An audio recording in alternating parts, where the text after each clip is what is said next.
It's one of this new generation who are bringing a new level of professionalism and their whole lifestyle and approach to the game. So let's see what he's got in this opening match against Sander Kont.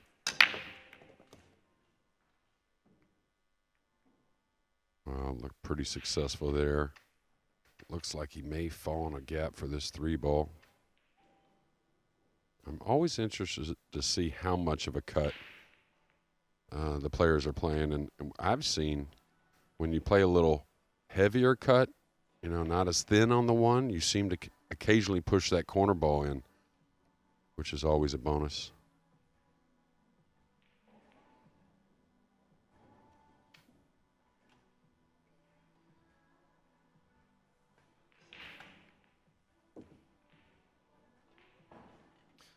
As I was saying, this match was originally scheduled to take place yesterday. There was a late change and it was moved to today. I actually spoke to Albin earlier this morning in the hotel, and he was very philosophical about it. He said, look, it is what it is.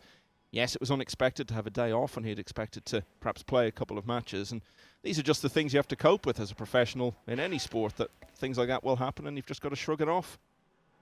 Yeah, well, there's only so many days in the year, and with a Euro Tour event right before this event, some guys traveling and whatnot, they kind of knew there may be some changes to some match times, but I do like the new schedule to where the players aren't waiting so much. You know, the players that are playing today, they only wait a couple rounds to play their second match, whether it's a win or loss situation, which I think the players appreciate overall.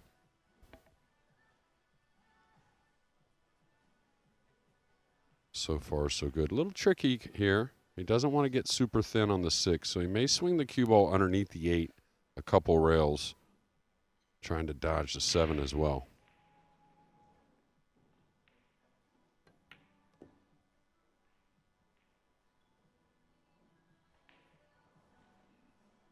It's always a bit of a statement to run out from the break in the opening rack, but even more so, I think, with what we've seen over the couple of days here with the changes made to the breaking rules. We're not seeing anything like as many breaking runs as we usually do. So if Ouschan can do it here right at the start of the match, that's just underlining his superiority.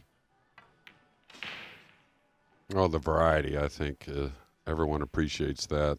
You know, the variety of the shots after the break. You know, I think the guys will figure out the break somewhat as far as making balls and increasing their percentages on getting shots, but I don't think you're going to see the same layouts over and over, which is huge. And I think there's been a great response from the fans that watched yesterday. It's an enormous change to the game. I was trying to think of a parallel that you would see in any other sport, that there's been a rule change that has made such an impact to the way the game is played as we saw yesterday. And I think it's fantastic to see the game being open to trying new things.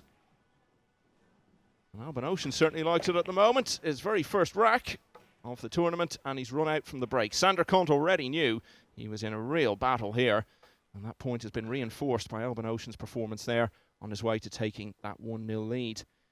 Just looking elsewhere, over on table 2, Eklund Kachi will be coming on there pretty soon, I think, against the British player Matthew Wrigley. And then the world champion, Shane Van Boening. We'll finally get to see him in this tournament against Martin Breuer. And what a lineup that is. Veronika Ivanovskaya versus Tiberia Yorgulescu. Two wonderful names and some wonderful playing from Ivanovskaya. I can actually update you on that score. It says 6-1 there. She's actually added a couple of racks since then, so she's on the hill at 8-1.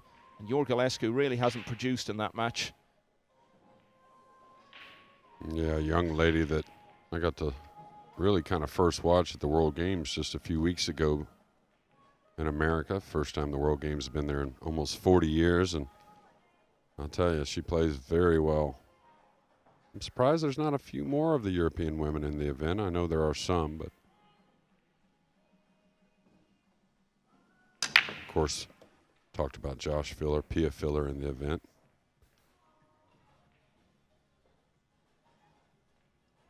Yeah, as I say, Yorgulescu hasn't really produced there, but Ivanovskaya has really looked very confident out on that main stage. Yeah, difficult rollout here with the 9 near.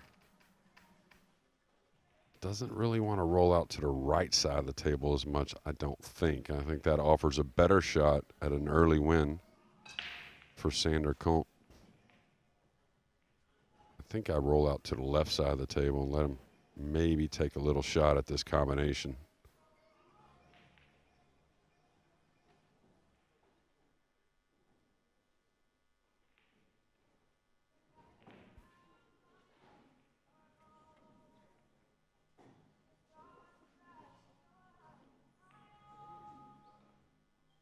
So our first look at Sander Kont, bound to be feeling such nerves, even if he'd hit the first shot of the match. But the fact that he's only coming in now during the second rack and he hits his first shot of the match already trailing just adds to that sense of anxiety. So let's see what he's got. Well, he's passed the rollout. That's it, yeah, we only saw him for a moment. Yeah, and I think, you know, when you're a big underdog or let's say an underdog, I think you have to take something into your own hands at times. Take a little chance like a shot like this. You know, probably not the 9 ball, but maybe try to roll the 2 ball underneath the 8 and just follow the cue ball to the top rail. Just take a little more chance, even if you're a little uncomfortable with the shot. I think you have to be aggressive, safety or offense. Well, there's nothing to lose, is there? Because it's not like anyone's thinking you're going to win. And even if you got beaten 9-0, 9-1, nobody's really going to think much of that. So why not take the risks? That's right. And you're not alone with those losses. There's been plenty of those in the early rounds. Oh, nice shot here, and a little overcooked with the cue ball. Maybe a little bit of a thinner hit on the 2 than he wanted. But obviously a good choice from Kont. Yeah, and another look at him now, and this time we will actually see him play a shot. Just a little speed control here. Easy to overrun the ball. I'd say the bed on table 1 and 2 maybe just a touch faster than the outer tables. Is he going to get that gap? He sure is. Don't think that was by design, Michael, but... No, definitely not. But the fact that it's turned out well, and that was a little bit of a tester of a shot. You know, if he comes to the table and it's just sitting over the pocket and it's simple, well, okay, it gets him into the match. But just knocking in a ball with a little bit of difficulty and getting position as well, even if more by luck than design. Just a tiny little boost to get him started. Yeah, absolutely. And, you know, if your nerves are running a little bit and you have to hit a ball delicate to start the match, that's actually much more difficult than letting the stroke out. Just got to make sure he carries an angle here on the 5. Nothing too heavy. Doesn't want to fall straight, though.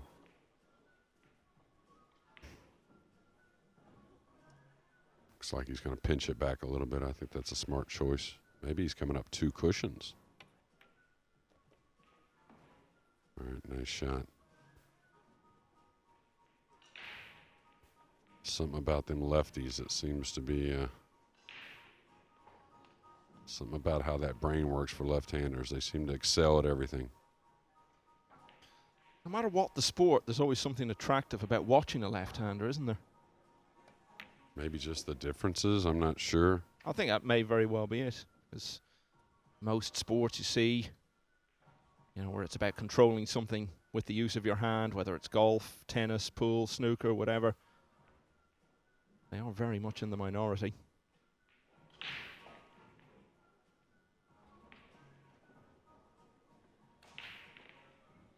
Kind of wonder what age Sander is. Looks very, very young to me. Maybe 18, 17, something like that. Well, speaking of age, actually, it's Albin's birthday on the day of the final. That'll be a nice little way to celebrate it with that magnificent new trophy. Always stories in sports, it seems. Okay, a little thin on the 8. All about the speed to open the pocket up a little bit.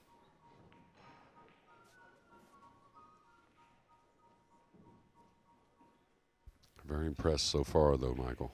Oh, this is wonderful.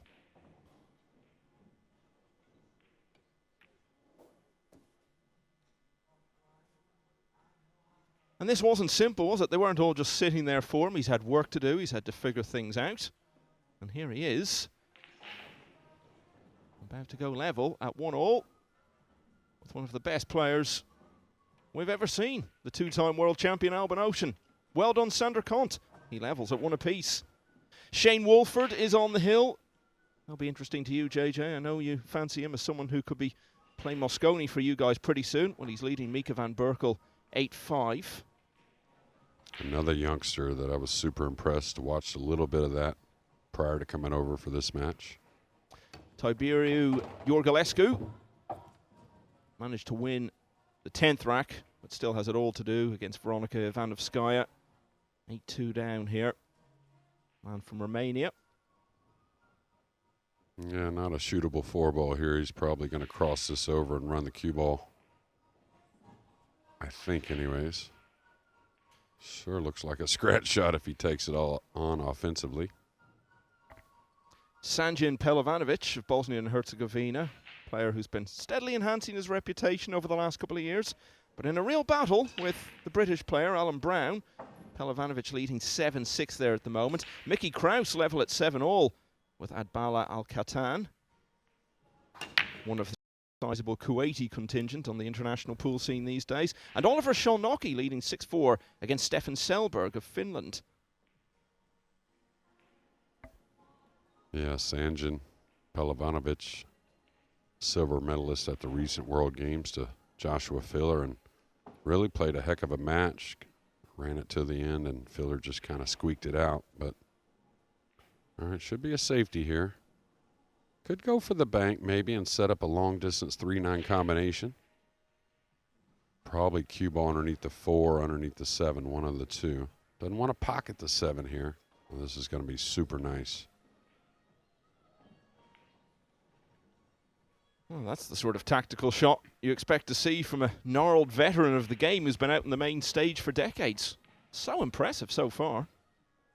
Yeah, and he's cut off the side rail, so anytime you have to kick and you're like an inch away from the rail you're kicking towards, pretty difficult. I like the swerve shot better myself.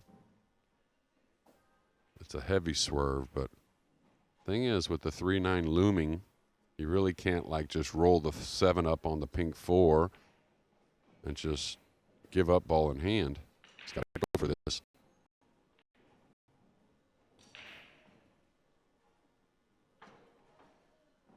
Easy to foul here.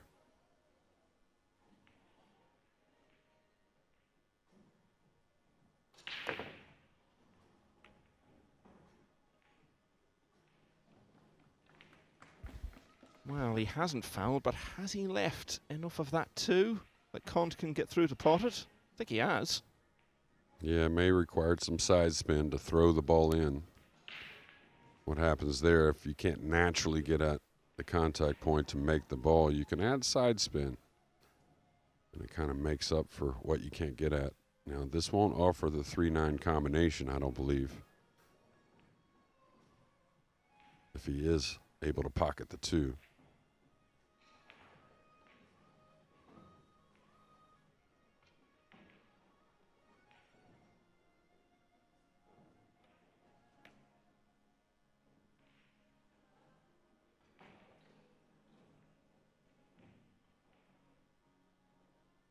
A little surprised by that?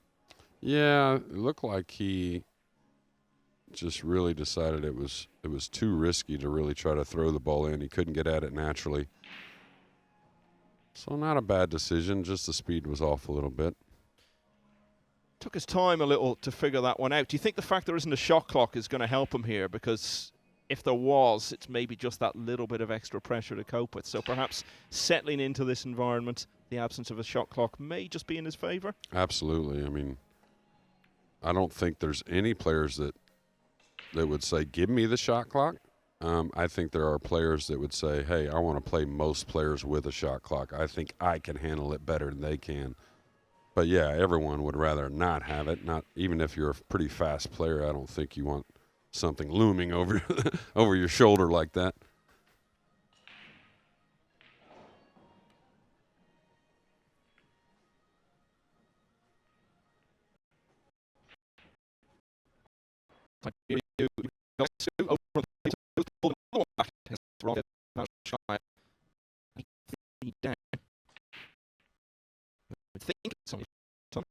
She gets over the line. Well, that's one of the biggest things about our change here.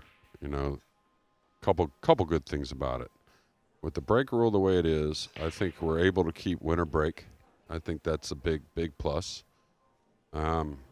Multiple things, actually. If someone runs 4 or 5 racks, they've really done something. You're not going to get away with mishitting the rack and having much results like you could before. And I think the biggest one is if you get a 3-game lead, that's worth something now. I mean, that's huge, where before you always felt on edge, even with a 3-game lead, 4-game lead. You felt like any one mistake could cost you the match. Think of that Friday night at the World Championship earlier this year when SVB came from 10-3 down to win. I mean, to do something like that now was a massive achievement then. It's going to be even harder now. Yeah, before, you really didn't need, you probably from that, that kind of deficit, 10-3. But let's talk about a 10-5, 10-6. You really didn't need any help from your opponent to come back from those situations. You just had to play solid with your opportunities and, hopefully your safeties hold up and stuff like that. But now it's definitely a different story.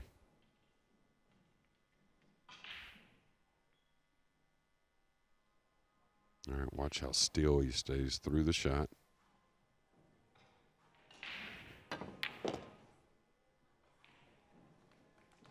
Super nice.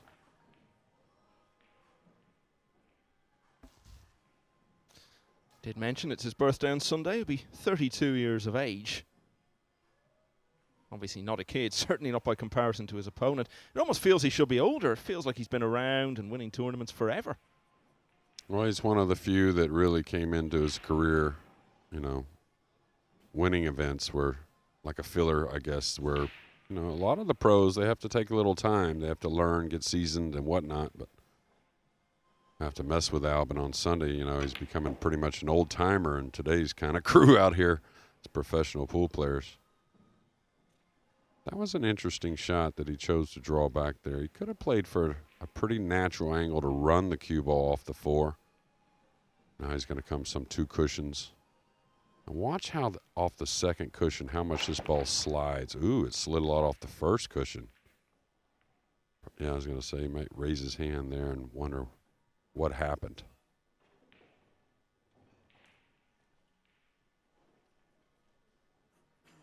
We were talking about the absence of the shot clock. It may actually work against Ouschan, because I remember at the Championship League last year, the first couple of days, there was no shot clock.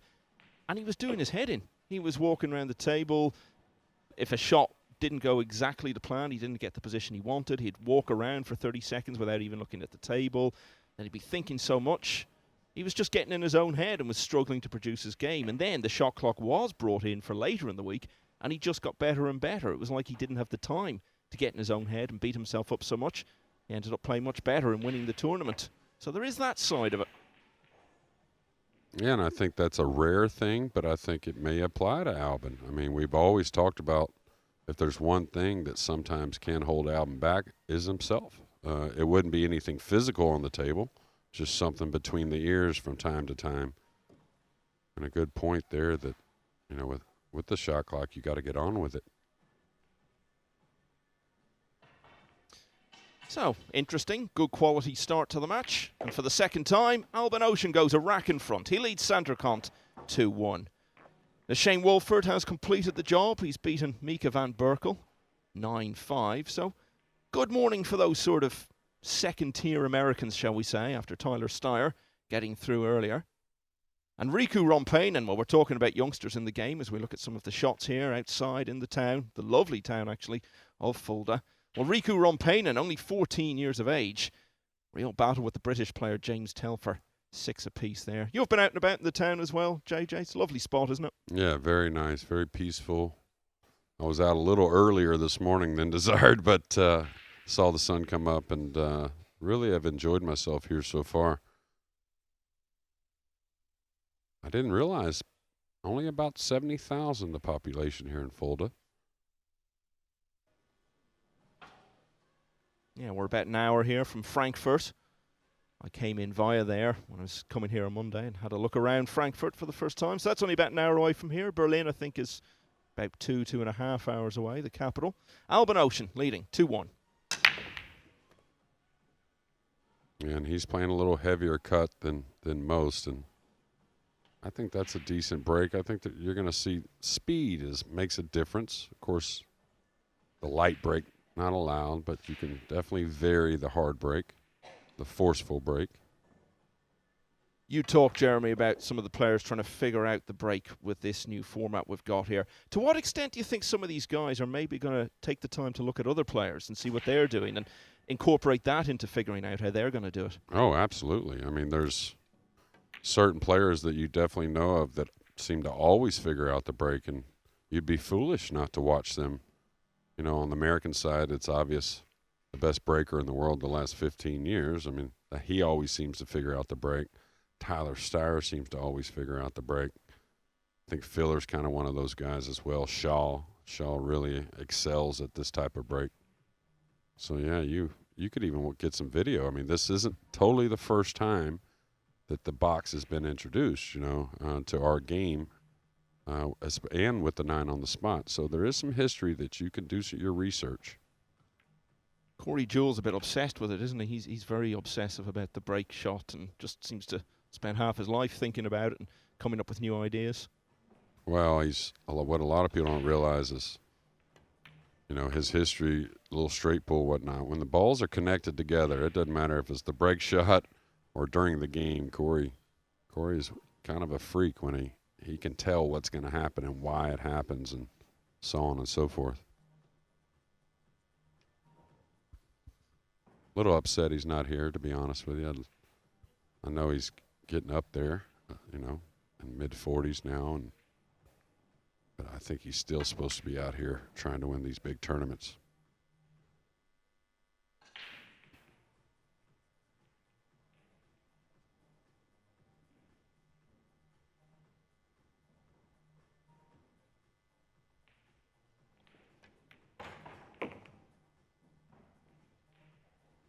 Very early days, but it's worth pointing out this is only the 3rd breaking rack that Ouschan has had in this tournament, and he's run out now, assuming this 9 goes in, which it will, from 2 of them. Now, that is completely at odds with what we've been seeing so far, so it looks as though he's got this figured out. You can be quite sure once he heard this was going to be the breaking format for this tournament, he'll have spent a lot of time thinking about it and working on it.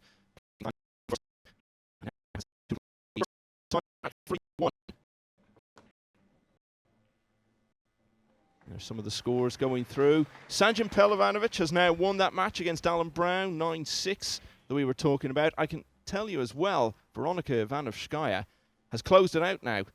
She's seen it out 9-3 against Tiberius Yorgulescu over on the other table. It took a while, actually, for a match which was basically pretty one-sided, but she's through in the end. Mickey Kraus and Adbala Al-Katan, I was telling you about that match earlier, that's gone hill-hill. Oliver Sholnocki stretching his lead a little over Stefan Selberg. That one now 7-4. And Patrick Mountain is leading Arkadiusz Brzezinski 8-4. And I've been dying to say this since I saw the name. Mountain is on the hill. All right, Ouschan to break.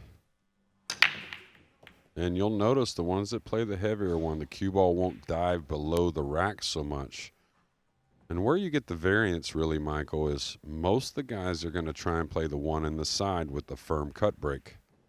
So what you have, essentially, if the rules go, or the refs go by the rules, it's a random rack otherwise besides the 1 and 9. So if you're making the one in the side, you can't predict where the 2 ball is racked, so you can't predict the outcome of it. That's kind of the point. You know, in America for a few years, we racked the 2 in the back every time. They thought that was a good thing, and I kind of didn't feel that way just because the players are so good. If you continue to rack a certain ball in a certain place, they're going to figure out where it's going. And now with them having to make the one on the side, we have a lot more variety. Oh, here he's looking at his 3rd break and run right in the face, Michael. I know you're a big golf fan, Jeremy, as am I, and the PGA Tour has a reputation for producing players with extraordinary names. Well, I think Pool is starting to rival it. And here's another one for you. Calvin Washburn, representing the Czech Republic. And interestingly, leading 3-1 against Dennis Graba, who, like Kont, is from Estonia, but a much more experienced player. Graba's one of those guys who you feel, just given the right circumstances in the right week, could go really, really far, get to a final, maybe even win an event of this nature. But struggling in his first match in the early stages. Yeah, Dennis, who's was raised around pool and is a great player. Now he's, you know, I think Dennis would tell you he's not quite the player of Albin, or at least the titles and whatnot, but I think a very similar issue at times. Gets in his own head, can get a little bit negative. When he keeps that out of his game, I think he can easily win the tournament. Had a great World Cup with Estonia last year, got to the semi-finals.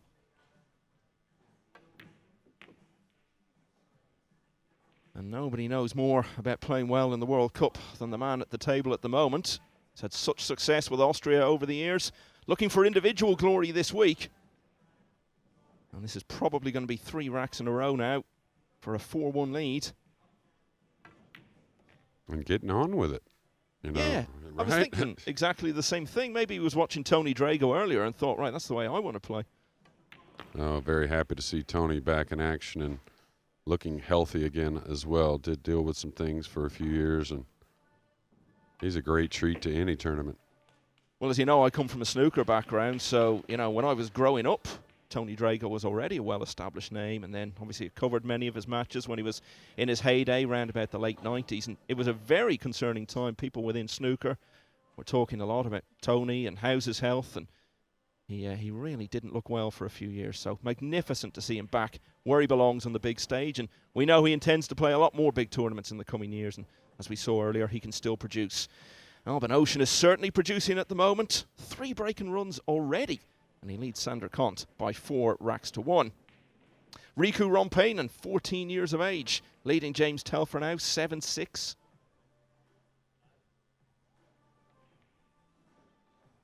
Yeah, Rico, he seems to have at least a win or 2 big wins every tournament that he's been in.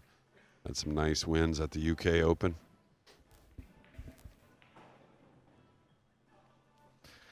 David Al-Kaidi, someone who could certainly win a tournament like this, and we've seen him have so much success on the big stage over the last few years. 3-1, he leads against Fabian Breuer. Every time you hear the name Al-Kaidi, Jeremy, do you shudder a bit thinking back to what happened at the Moscone with the time foul? No, not really.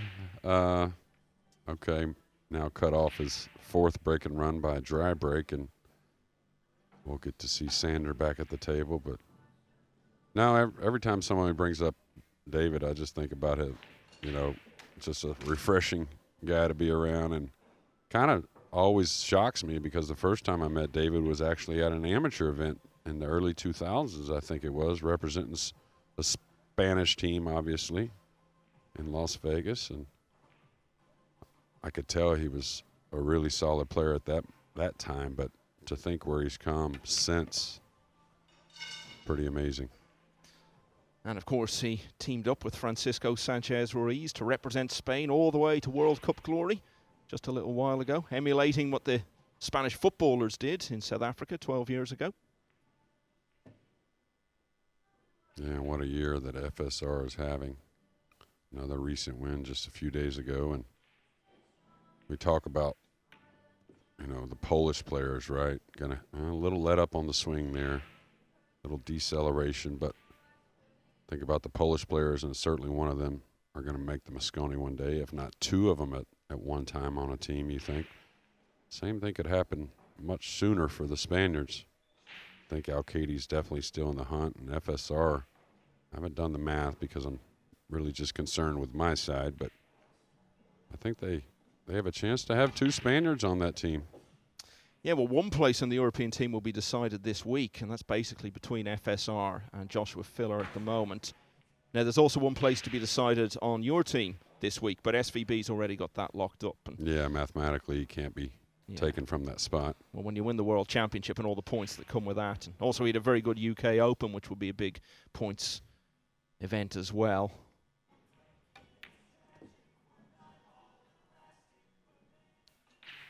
Well, the little we've seen early in this match from Sander Kont, it's been pretty solid. Yeah, and he's just had to sit out 2 breaking runs from Ouschan. He's been sitting there watching that, and you would think with a lot of players that would get in their head a bit more, just underlining what a great player they're up against, but he's come out of his chair and looks for all the world as though he's going to take this.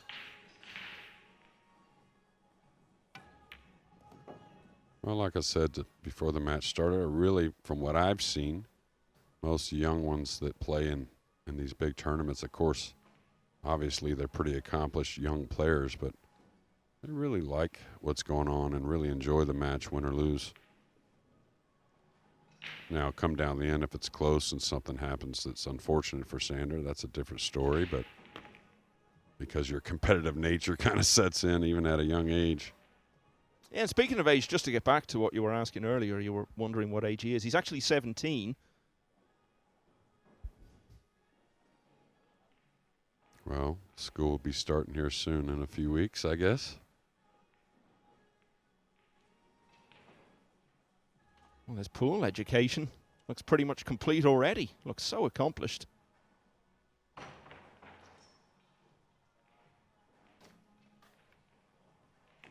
All right, that's going to get on the 50, and that's a couple times he's kind of let up a little bit on the swing, and sometimes you can get a little sharked or a little jarred by the speed of the table. You feel like it's going to get away from you, but okay, I don't know if he can hold this, Michael. He may have to move the cue ball a bit.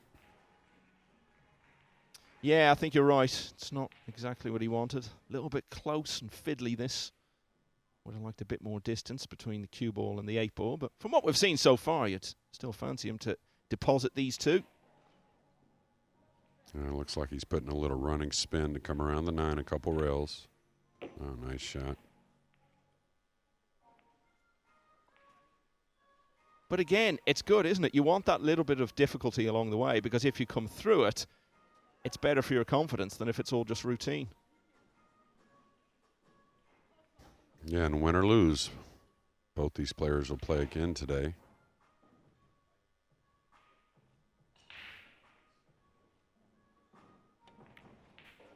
Settling in very nicely. As we were saying at the start of the match, player in his sort of situation, I think the first thought is, don't go out and get beaten 9-0. Well, I mean, he's long since averted that now. The very worst that could happen now would be that he would lose 9-2. Nothing wrong with that at all. So settling in very well, and what pressure there was at the start of the match, not that he's showing much sign of it, is gradually ebbing away. Sander Kont, competitive so far against a very much in form Albin Ouschan, whose lead is now reduced to 4-2. Yeah, and really just a couple subtle little speed control errors on safeties. Really has been the only flaws from Sander so far. Offensively, he's been very sound. Anywhere you look at these events, you'll always see a little pocket of Austrian players around the place. They all hang out together. Albin Ouschan, Max Lechner, and Mario He, who's in action at the moment, and leading Martin Foreman of the Czech Republic, 4-1. Mieszko Fortunski, one of the rising names of the European scene, one of that Polish contingent you were referring to, JJ. He's just starting his match on table 9 against Torben Brunnen. Okay, he's made the one in the side. The cue ball got kicked back. Looks to me the 2 does go by the 3, but nothing easy.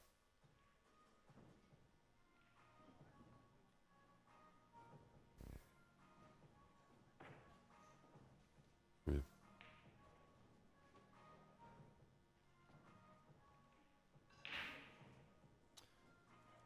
Riku Rompainen, who's even younger than Sander Kont, is on the hill now. He's pulled away to 8-6 against James Telfer.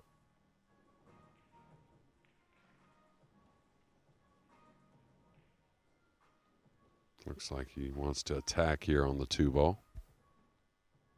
Could overcut this and kind of run the cue ball safe. But I like him shooting. He's just overcut it. Now he was going for that ball, I believe. It's going to work out, though.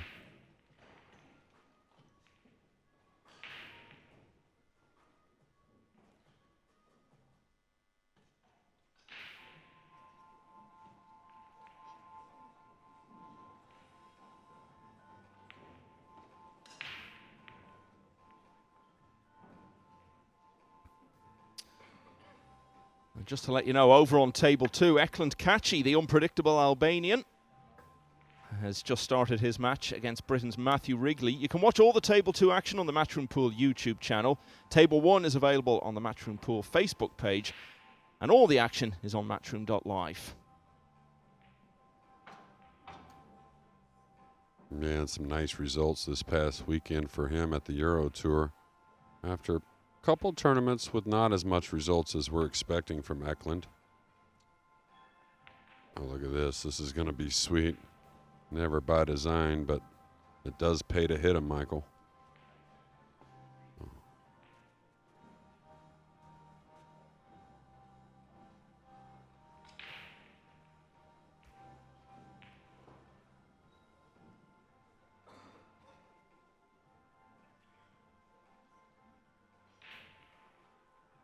It's good to see these players getting into this format with the new break rule. I think talked about it with Phil yesterday, and I've seen this a lot in America. Of course, know more of the players in America.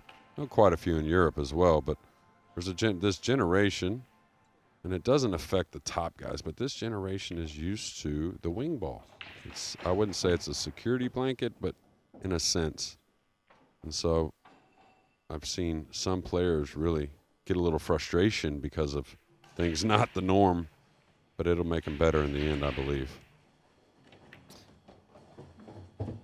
Now we can see the early stages over on the other table. Eklund Kachi, as you said, did well in that Euro Tour event in Bulgaria. Got to the final, was beaten by Francisco Sanchez Ruiz. They're just starting out his match against Matthew Wrigley. We know Kachi's got so much talent, Jeremy, but in an event like this with so many matches and long matches as well, the big question is, can he keep his head? Can he keep his motivation? Can he keep his focus for a full week to win it? Mm-hmm. And what you see from him a lot of times is if he gets on the loser side, it seems like to me when he's gotten on the one-loss side or in a situation where he has to play many matches in a day, he almost does his best. He almost gains his focus that time. But the first few days when you play a match or a couple matches, day off, it seems a little in between at times with his focus. Definitely one of the straightest strokes and straightest shooters in the game. And a former world #1, so.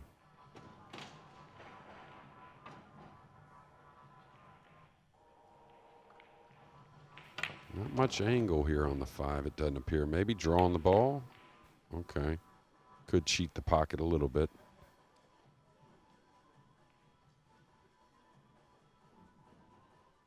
You mentioned there, Kachi, a former world #1. I mean, there have been various ranking systems that have been tried over the years, but I can't help feeling the system we have now is perhaps going to be more accurate and reflective of how things really stand in the game. You've got that balance, the big events like this, with the bigger prize money of more points, but then it also counts other tournaments around the world. And we kind of have a bit more of a structure now. So I think being #1 now in the world, when we have our first full year points list at the end of the year, that's something that's really going to mean a huge amount.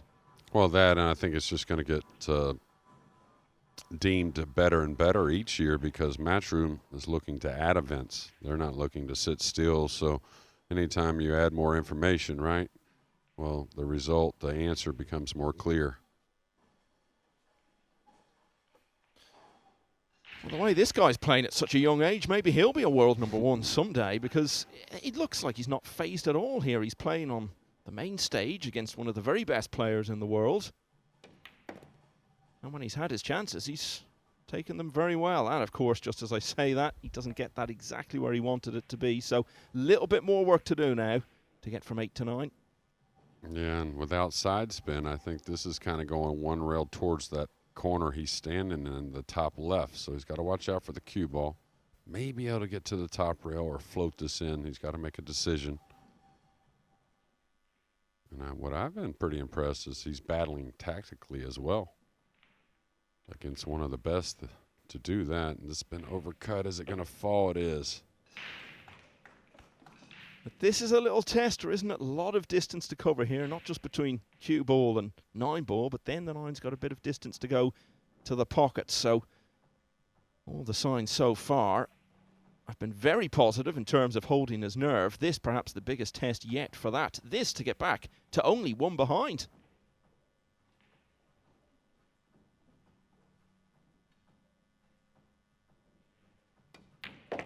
Really, he's playing every bit as well as Albin Ouschan. What a high-quality contest this has been so far. Sander Kont only 1 behind now at 4-3. Dennis Grabo, we told you, was having early struggles against Calvin Washburn on table 18. He's now 5-1 down in that one.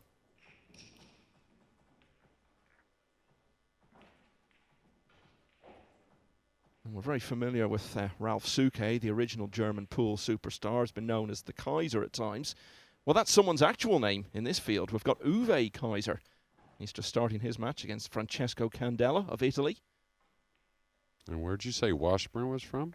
Representing the Czech Republic. Okay. I suspect that may not be his country of birth. I gotcha. Well, I was just wondering because I've been super impressed with, you know, the UK Open. We saw a lot of British players that we don't know, or you may know more of than I did, but and I was impressed with the fleet that showed up at the UK Open and represented for the British. But I'm even more impressed with what I've seen from the German players that, you know, aren't the big names that are feeling probably 100 spots in this tournament. Well, Calvin Washburn sounds more like an American name, Jeremy. I think you need to get down there now and claim him for the American Mosconi Cup team before Alex snaps him up. Well, when you had originally said it, I was kind of curious of the background. We'll try and find out a bit more about that. I think first ball on the break for the youngster. And he's got a good shot on the 1. He's got to come tight to the 5, though. Oh, nice speed control there. I do know Calvin Washburn is or has been anyway, the Czech doubles champion, so he's clearly very established on that scene. But I think we need to ask him, with that name, what the background is. He may have very well have grown up in the Czech Republic. Anyway, this is part of the appeal of an event like this. You see names you're not familiar with, you find out about their stories. And this young man, what a story he's writing here. Yeah, and they all have to start somewhere, just like Albin. He made his debut in one of these events somewhere probably about 12 years ago, I would guess. And the same thing's happening here for Sander. And a very nice shot there on the 3 to hold that ball with a light draw stroke. Should be able to throw this in without a ton of movement on the cue ball. Needs a lot of side, though. Is he going into the 9? Okay, I'm glad he came away with a shot because that was a kind of a touchy decision, I think. Can definitely make the 5. Been a couple of times he's just got the little rolls where it looked as though he might lose position and it's fallen his way. But listen, if you're going to be 17 years of age and have the guts to go out there and perform like this against someone like Albin Ouschan, you deserve a little bit of running along the way. And I'll tell you, we talked about guys to watch on the break. I've watched Kachi's first 2 breaks, and I like what I'm seeing there. Really unloading on the rack, but even though he's cutting them, it's a light cut. He's not hitting them super thin. So he's going to get a little roll here. Going to keep, I think anyways, Albin off the offensive shot. Yeah, Kachi, I think it's fair to say, is not a morning person, but he's certainly been up and at them early this morning. He's raced into a 2-0 lead at the table, closing in on 3-0 against Matthew Wrigley. So back here, Kont faltering at the challenge of that 5 ball, but as you say, he'll be pleased enough with the consolation prize he's got. Yeah, the problem here is he can see the 5, but this lower left corner is really keeping him from playing off the bottom of the 5. He's too worried about scratching. Doesn't really see much future there. He may end up kicking at this ball. I doubt it. I think he'll try to draw off the 5 before kicking at it.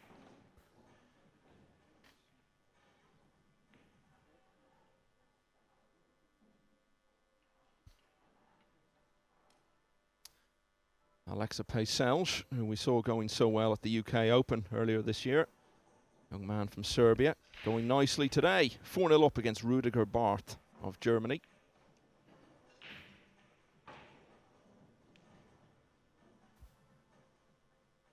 Yeah, it looks like he's going to draw off the side of the 5, trying to run the cue ball.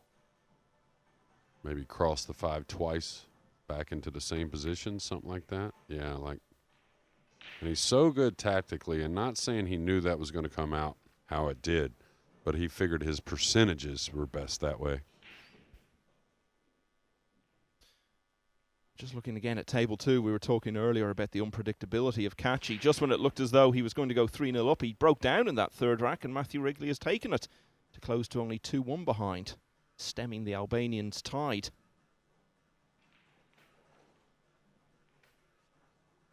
Dennis Grabber battling back a bit now against Calvin Washburn. He's close to 5-3 behind. He just wants a solid hit here on the 5. Maybe get it up past the 8. Oh, he didn't have enough side spin. Didn't expect that mistake, Michael. Yeah, and it's going to be interesting now, isn't it? Because I think often this is what we see with inexperienced players. When they start off in a match well, it's when things start to go wrong a little bit. That's the real test of what they're made of mentally. Well, this young man, didn't expect him to miss that kick shot. It wasn't very difficult, but I'll tell you one thing he's done, though. He's gotten Albin's attention. I'll tell you, Albin's not taking anything for granted. Looks like he's going to play the 6 in the upper left-hand corner and screw the cue ball back for the 7 in the right side. Pretty ideal angle. He can go to the rail if he wants. Ended up a little short of his mark, so he's going to have to run the cue ball some 3 rails around for the 8.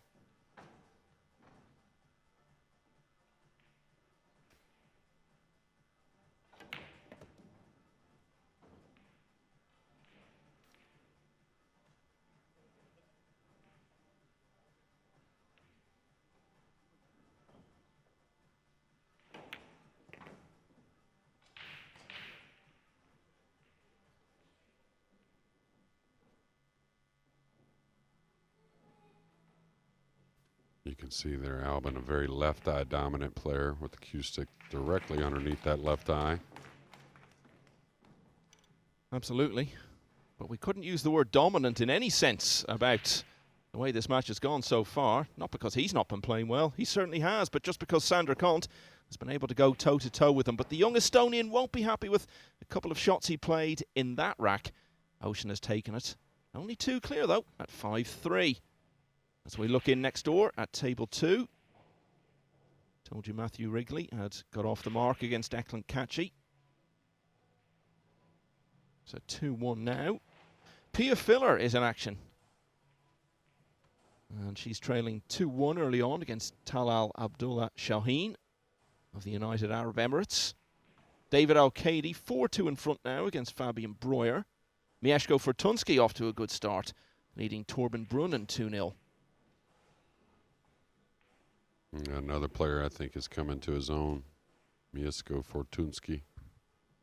It's just made, I always loved his game, but it just seems like he's more solid than ever, mentally and physically. Now that unfortunate kiss that we're going to see. Watch the cue ball zigzag back and forth, and you're always going to catch a ball a lot of times. And it seems to track towards those sides and those lower corners quite often. We've been keeping an eye on 14-year-old Riku Rompainen, who's already made a name for himself on the international pool scene this year. Well, he's been taken to a hill-hill finish by Britain's James Telfer. So we'll let you know how that one plays out.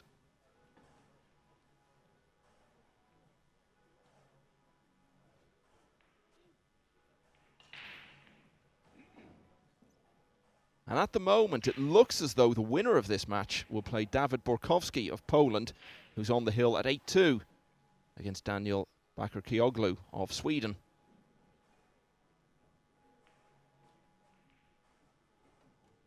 Looks like he's drawn back for the 3 in the corner. Did he get enough angle to easily get on the 4? Looks like he's pretty straight, so may have to draw this back underneath him.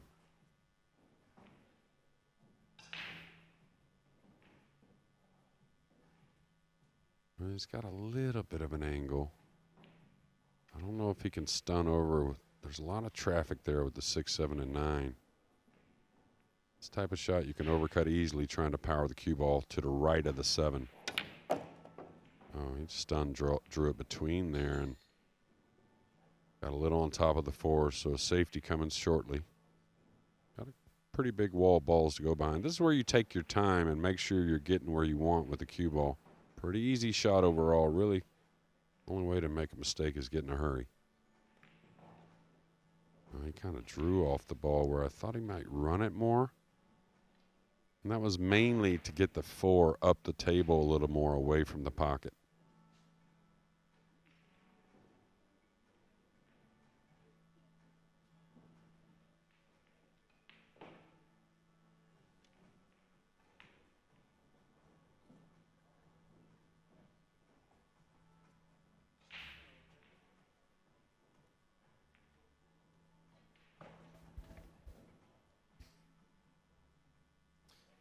One of your men going well, Skylar Woodward's, Jeremy, is on the hill, 8-4 against Simona Zappi of Italy.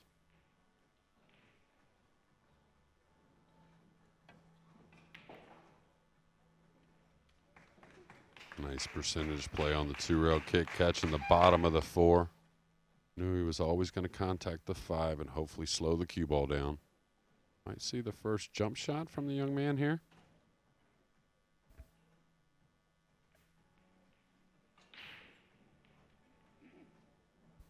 It's the kind of jump shot you probably try to make the ball, and knowing if you do hit the left side of it, the cue ball should run, possibly a backdoor safety.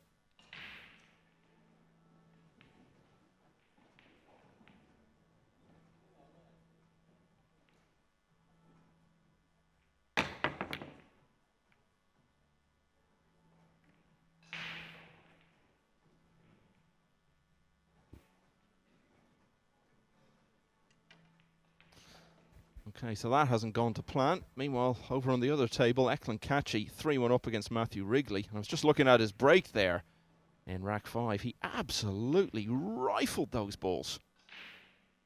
Yeah, the big man not letting off at all. He didn't want to take any chance of a warning from the referee, it seems like. But I'll tell you, he's for hitting him so hard with not much cut, he's made the one in the side every time. So that's a good sign for Eklund. I think he's more likely to get a warning from security for being a danger to the public, hitting them so hard. He certainly mastered that. Yeah, and from what I've seen, we're lucky enough to see both matches, but he looks pretty comfortable besides that one mistake he had in rack 3. But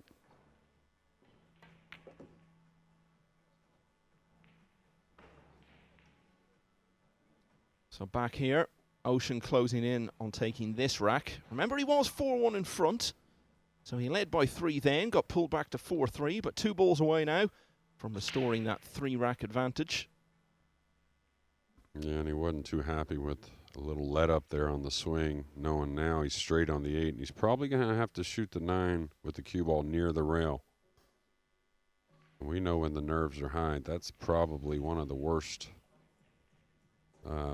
places to have to shoot the 9 from, with the cue ball resting on the rail, which I think Albin looks pretty calm here. Don't think it'll really affect him, but later in the tournament we'll see. He didn't want to shoot that ball from the rail, so put a little extra into the cue ball, and it needs to slow down.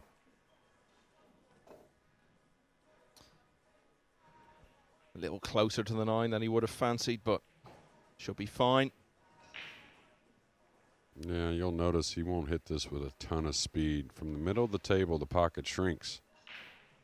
So if you don't want to baby it, but kind of somewhat light, gives you a little bit bigger pocket just like that.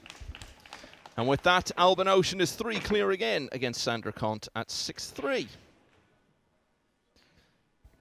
Now, David O'Cady leading 4-2 against Fabian Breuer. Mieszko Fortunski racing away with it early on against Torben Brunnen.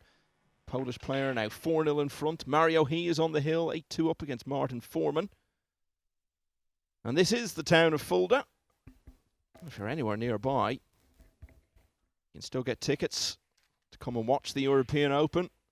These early days are wonderful. You get to see everyone, really, all the big names in the game. And if you come later in the week, it's the decisive matches where you expect to see a lot of the big names going up against each other. And it's a lovely setting, wonderful town to come to for a few days. And on Sunday night, someone is going to be holding that European Open trophy. Skylar Woodward has finished it off, continuing a good day for the Americans. He's just beaten Simona Zappi 9-4.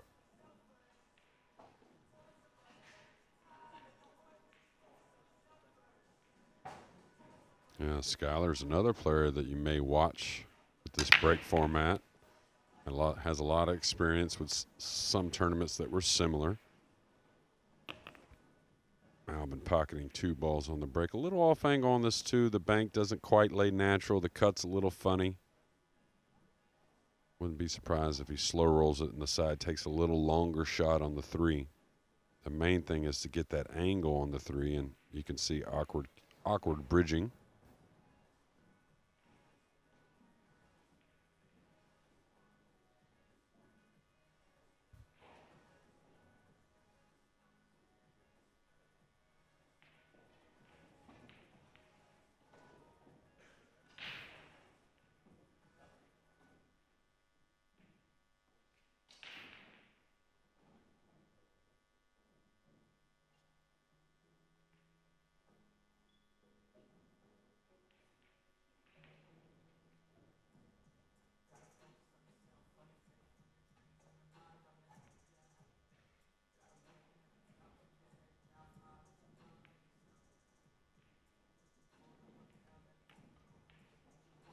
And he's overcut it.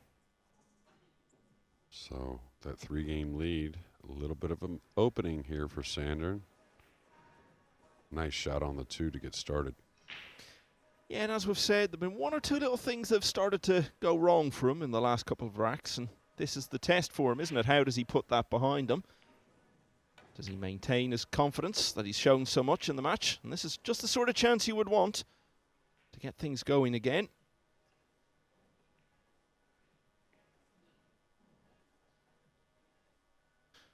Mentioned Patrick Mountain earlier, one of the German contingent. So many of them here looking to make a name for themselves. Well, he's closed it out at 9-6 against Arkadiusz Brzezinski. Mickey Kraus won that hill finish against Adbala Al-Katan. And Oliver Szolnocki, who was pretty close early on against Stefan Selberg. Well, he's pulled away. A determined young man from Hungary has won by 9 racks to 4.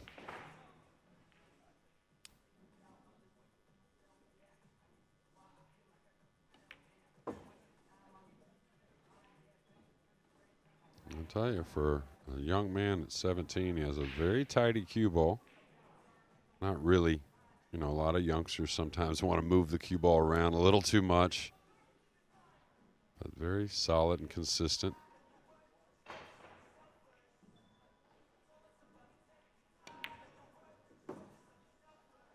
Well, Albin Ouschan must be scratching his head a little bit here, because he's played really well in this match, which he's a massive favourite to win, and yet he's probably only going to be 2 racks in front. Yeah, after 10 games, this is as close as it can get besides 5-5. And like you said, 3 breaking runs, you know. A lot of times in this format, you have 3 or 4 breaking runs, you're going to separate yourself from your opponent just because there are going to be exchanges on games. That's just how it is.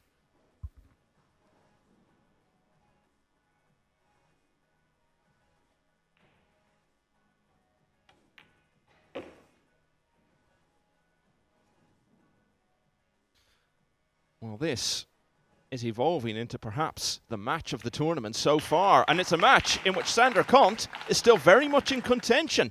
He's only 2 behind. It's 6-4. So if he wins another one, Jeremy, does he start thinking, I could actually win this match? Absolutely. Really, the break hasn't been to his favor so far. He's had a few dry breaks. He's only made a ball on the break once, I believe.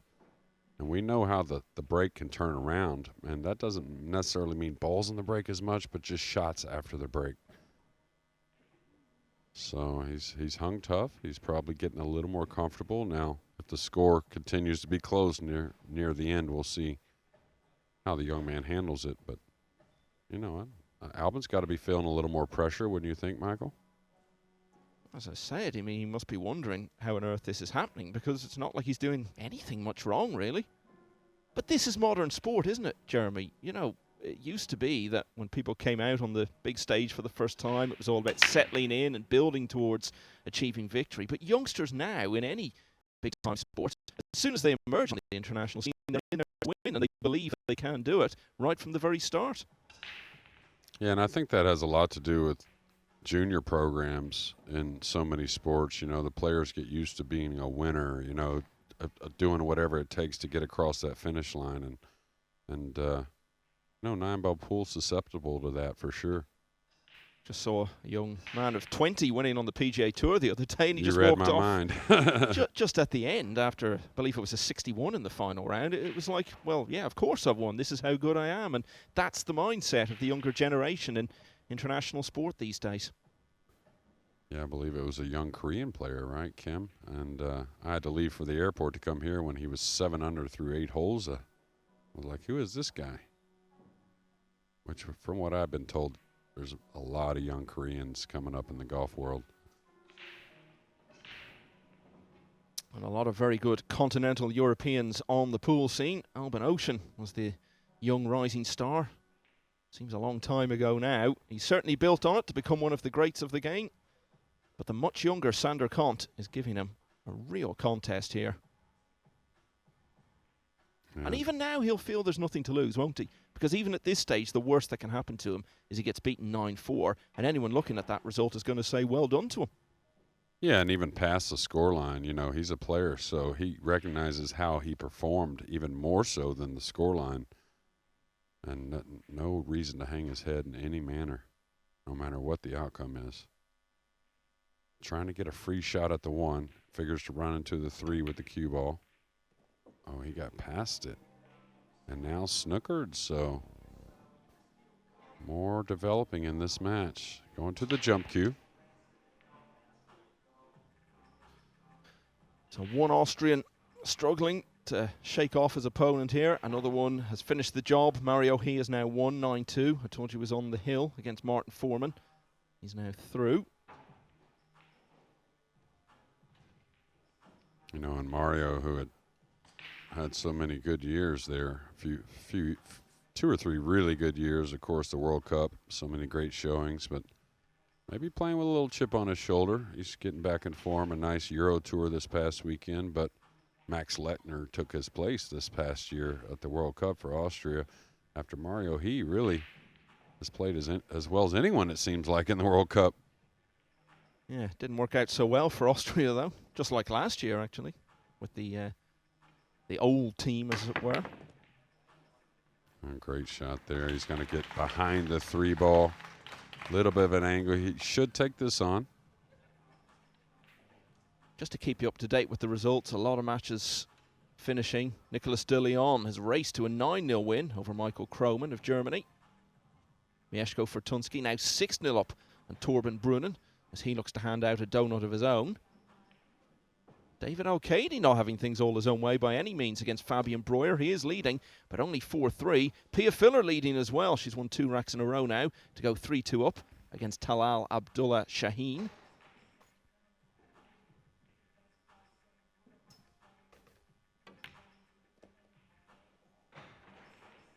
Very confident stroke into a small side pocket. Now, does the 5 pass the 7? It looks like it does. Just kind of draw the cue ball out to the middle of the table.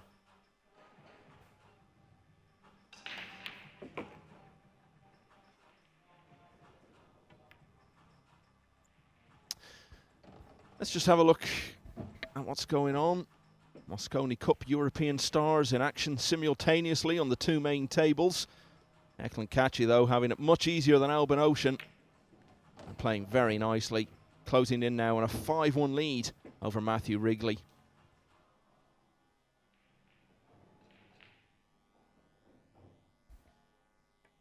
And I'll tell you, it'd be fun to just watch Kachi break the balls a few more times. Love it when the players unload on the rack.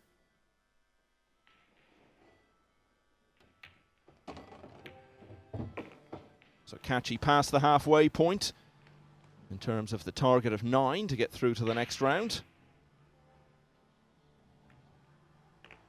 And I'll tell you, the way this young man Sander has played, if the break would agree with him more, he may have this match tied up. A dry break there with Albin clearing the table after an incredible jump shot on the 2. Ouschan reasserting his authority, and once again he leads by 3. It's now 7-4. Riku Rompainen lost that hill finish against James Telfer. So the 14-year-old will now go to the loser's side.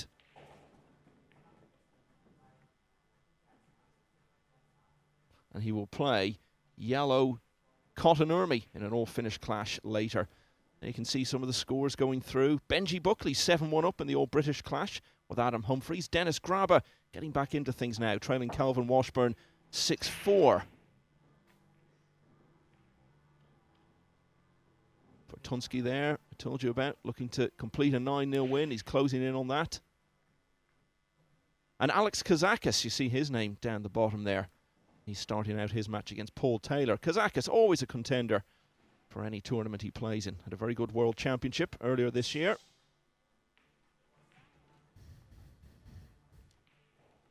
Yeah, I believe he lost a hill match to get to the semis, I believe it was. He was in the semis, yeah. Yeah. World Masters winner in the past.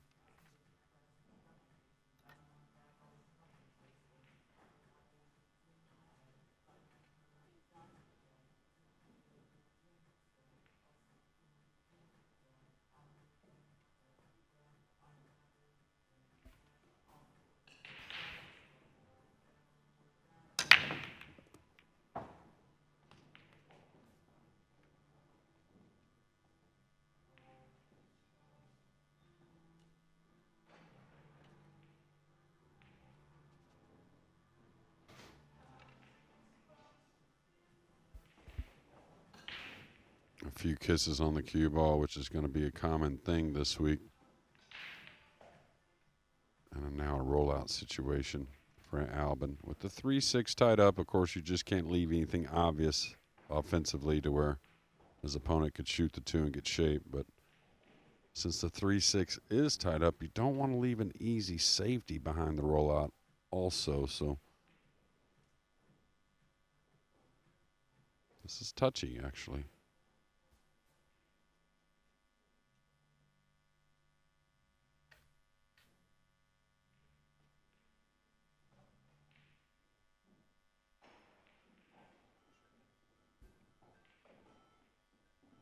He's going to roll out just a little bit away from the pink 4. And yeah, this is where I think the jump cue maybe helps, where you can roll out a little easier safety, situations for your opponent coming in. Don't think that Sander should pass on this. Whether he feels like he can run the cue ball off the 2 or maybe bank the 2, somewhat back down by the 4, bring the cue ball underneath the 9 and 8.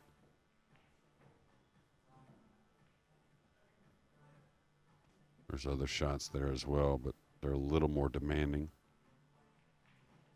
I don't know if he can easily run around the 7 and bring the cue ball back by the 4 and really contain the 2 ball.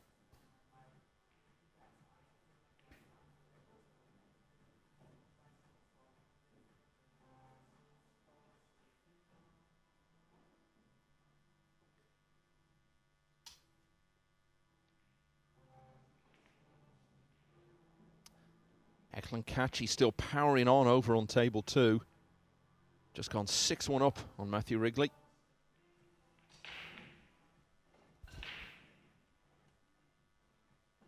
Looks like Albin wants to take this on with a high right ball. And just come 2 rails trying to get short side position on the 3. That doesn't look like a safety the way he's addressing it.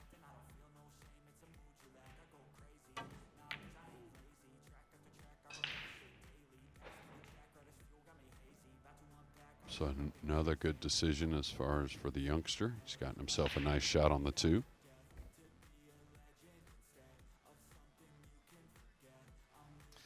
Well, big moments these. You feel if he was to lose this rack and go 8-4 behind, dreams of winning, well, they're never extinguished, are they? But you would have to think it would be a far-fetched prospect from there. But if he can take advantage of this opportunity, go back to 7-5 down, well, Ouschan is going to be feeling all sorts of pressure.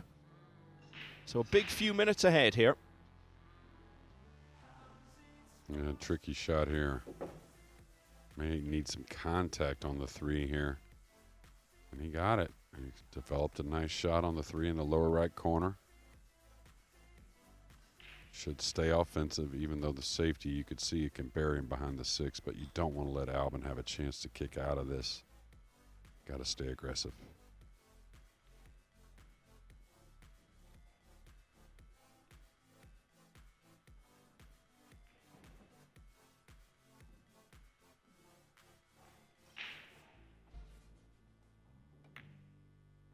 He's overcut this just a touch.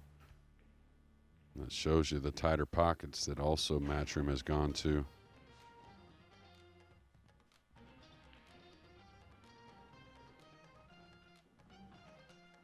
Now watch some of the first match with Phil and Carl on the coverage, and they talked about one good point is, you know, before if you didn't break the balls that well, you would still hit the racks kind of so-so and make a ball a lot of times. That's just how the setup was. But now, if you don't develop this break where you're making balls at a pretty high percentage, you know, you're going to be pretty much in trouble. I mean, you may win a match here and there. And they were talking about Tony, that, you know, Tony under pressure has always been a great player under pressure, can come with shots, but he was struggling on the break a little bit. And, you know, Carl kind of felt that if he doesn't develop that break, he may go a couple rounds, but it's going to be hard to go deep. Yeah, it's the sort of thing that gets you found out eventually. So Kont wasn't able to take that opportunity, but as we said, it wasn't exactly straightforward. And now you would think it would be very much more likely than not that Ouschan will be on the hill in a few moments. And just as he tries to make his way there, we'll look ahead to some of the matches coming up later. Tony Drago, who you just mentioned there, who we saw in the previous match on the main table, he'll be back on shortly to play Sanjin Pelovanovic, who beat Alan Brown 9-6 a little while ago. That's a clash of stars, isn't it? Because Pelovanovic can be quite a deliberate player, shall we say, at times. Drago, anything but that. And Veronika Ivanovskaya, who was on the other show table earlier and won comfortably. The reward for that is a clash with one of the modern greats of the game, Mika Immonen. That one will also be starting very soon.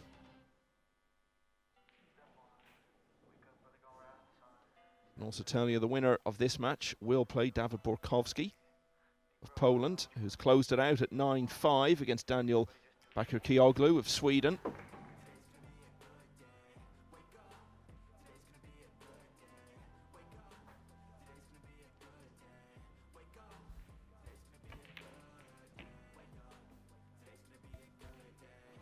Albin Ouschan hasn't been 4 clear in this match. He is now, though, and he's on the hill. Ouschan leads Sander Kont 8-4.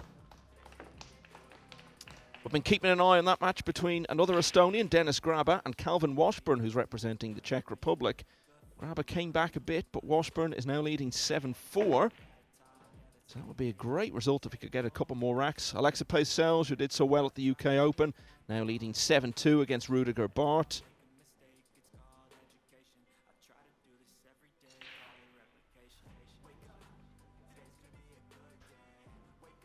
We mentioned Tony Drago, his win earlier over Ivan Nunes Perez 9-2, and Joshua Filler in just a few minutes' time against Gary Oyengoren. Filler, of course, on home ground, won big titles in all sorts of places, a chance to win one in his own country this week. Veronika Ivanovskaya, also a home player, had that win earlier over Tiberiu Iorgulescu. Eklund Kachi in action at the moment against Matthew Wrigley. It almost feels like every time I look at that match, the score's changed again because Kachi is just racing through the racks. It's now 7-1 in that. So it looks as though at around the same time that Joshua Filler is coming on table 1, Shane Van Boening is likely to be starting over on 2. And Pia Filler is in action as well. 3 racks in a row now to lead 4-2 against Talal Abdullah Shaheen. David Al-Kaidi pulling away just a bit now against Fabian Breuer. The lead has gone to 6-3. Ouschan on the hill.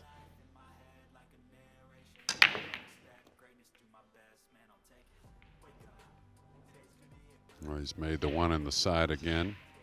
Similar shot to early in the rack, but this time he doesn't have to be so delicate on the 2-ball. He can let the speed out a little bit with the 3-up table. Mieszko Fortunski on the hill as well. 8-0 lead now over Torben Brunnen. So it could be quite a few matches finishing in the next few minutes.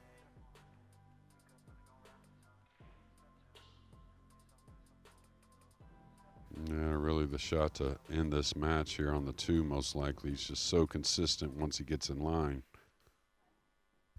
So missable 2 ball here just because the cue ball. He's got to put a little spin and a little bit of draw into the cue ball. He hit it sweet. Should gain a small angle on the 3. Get to the center of the table and should be curtains from here, Michael.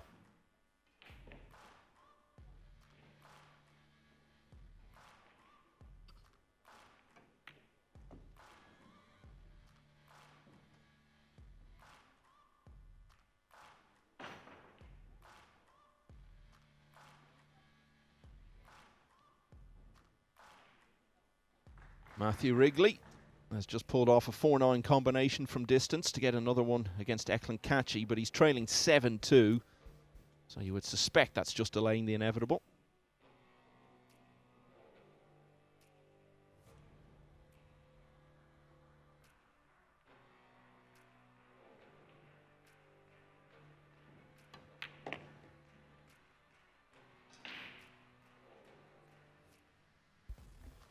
Little choice here to come out for the 6 in the side or the corner.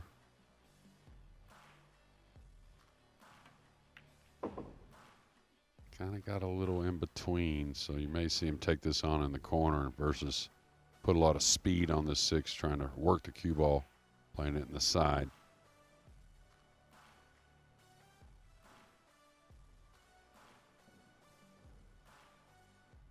And this isn't going to hurt Albin at all that he had a player here in the first round to make him, you know, grab his attention and make him focus really early.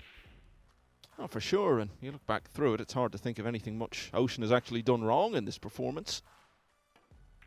Well, Sander Kont, though, has got every reason to be so pleased with what he's done here. I suspect we're going to see a lot more of him in the future. And the best thing of all for him is how comfortable he's looked on the main stage. From start to finish in this match, it was a match that he still maybe had dreams of winning when he was only 2 behind at 6-4, but Ouschan pulled away in the end to take 3 in a row. I think I sense a bit of a sigh of relief there from Albin Ouschan. He's across the line, he's through, he's won by 9 racks to 4, and he will play